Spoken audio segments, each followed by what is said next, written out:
मानव सभ्यता पहरेदारी के खिलाफ थे गांधी। महात्मा गांधी केवल व्यक्ति के जीवन में ही अहिंसा के पक्षधर नहीं थे, बल्कि पूरे समाज को अहिंसक बनाना चाहते थे। लेकिन आज हमने अहिंसा के मार्ग को लगभग त्याग दिया है। चाहे चीन की बात हो या पाकिस्तान की, हमारे राजनीतिक वर्ग के एक राष्ट्र के रूप में लोगों के सामने हमेशा इन्हें दुश्मन के रूप में पेश किया है, मैत्री का हाथ नहीं बढ़ाया है। मानव सभ्यता आज हिंसा और पर्यावरण संकट की जिन चुनौतियों से जूझ रही है, उनमें गांधी का जीवन और उनके विचार ही हमें सही रास्ता दिखाते हैं। दुनिया भर में लोकतंत्र पर आतंकवाद का खतरा मंडरा रहा है। प्राकृतिक संसाधनों के अंधाधुंध दोहन के कारण पर्यावरण का संकट अन्य संकटों को जन्म दे रहा है।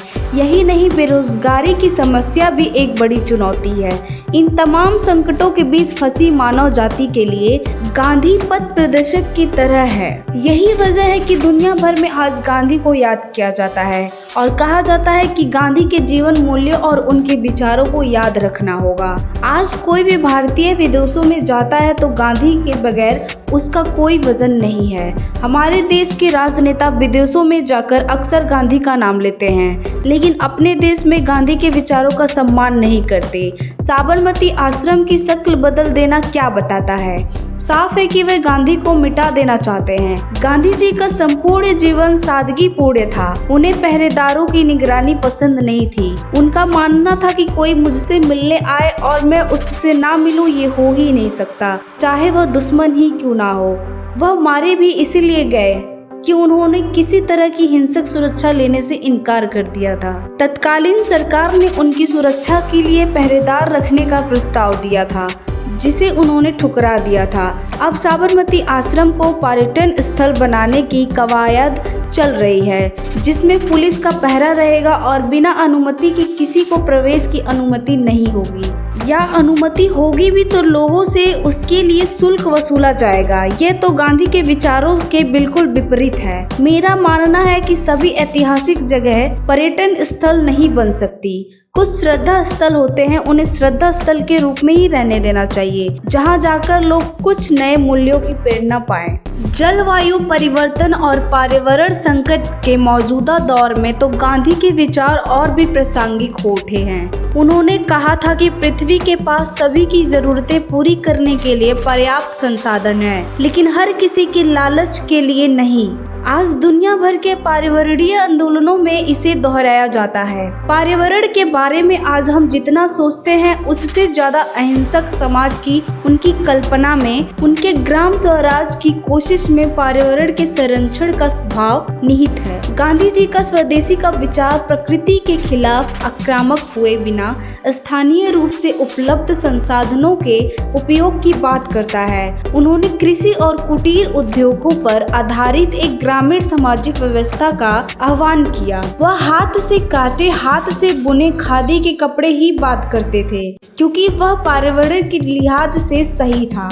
उसमें कोई धुआं, कोई प्रदूषण नहीं होता था। उसमें मशीन का इस्तेमाल नहीं होता था, बल्कि लोग स्वयं काम करते थे। जब से मशीनों के जरिए उत्पादन होने लगा, तभी से लोगों का शोषण भी बढ़ता चला गया। गांधी जी का खादी का विचार एक मूल्य था, जिसे अपनाने से न केवल प्रदूषण से मुक्ति मिलती थी, बल्कि मानव पूंजी का इस्तेमाल होने से बेरोजगारी की समस्या का भी हल होता था। अपनी पुस्तक हिंद स्वराज में उन्होंने औद्योगिक सभ्यता को मानवता के लिए खतरा बताया था। भारत के लिए गांधी की दृष्टि प्राकृतिक संसाधनों के समझदारी पूर्ण उपयोग पर आधारित है, न कि प्राकृतिक के दोहन और विनाश पर। उनके अनुसार असली सभ्यता अपने कर्तव्यों का पालन करना और नैतिक व संयमित आचरण करना है। उनका मानना था कि लालच पर अंकुश लगाना चाहिए। महात्मा गांधी केवल व्यक्ति के जीवन में ही अहिंसा के पक्षधर नहीं थे, बल्कि पूरे समाज को अहिंसक बनाना चाहते थे। लेकिन आज हमने अहिंसा के मार्ग को लगभग त्याग दिया है।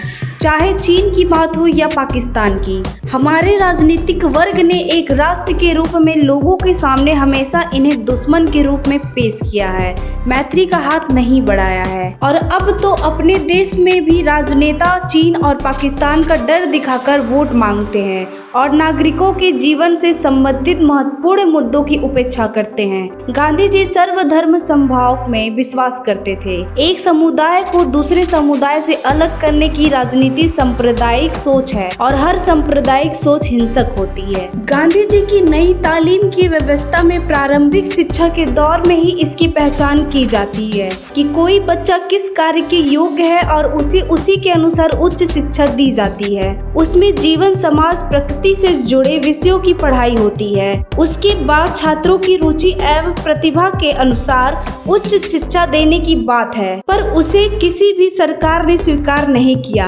अगर उसे स्वीकारा गया होता तो देश में करोड़ों बेरोजगारों की फौज खड़ी नहीं होती। मैंने जीवन भर नई तालीम का काम किया है और मुझे मालूम है कि उसमें लोगों को रोजगार देने की क्षमता है। आज भी अगर हम गांधी जी के विचारों की गहराई को समझकर अमल करें तो बहुत कुछ ठीक किया जा सकता है।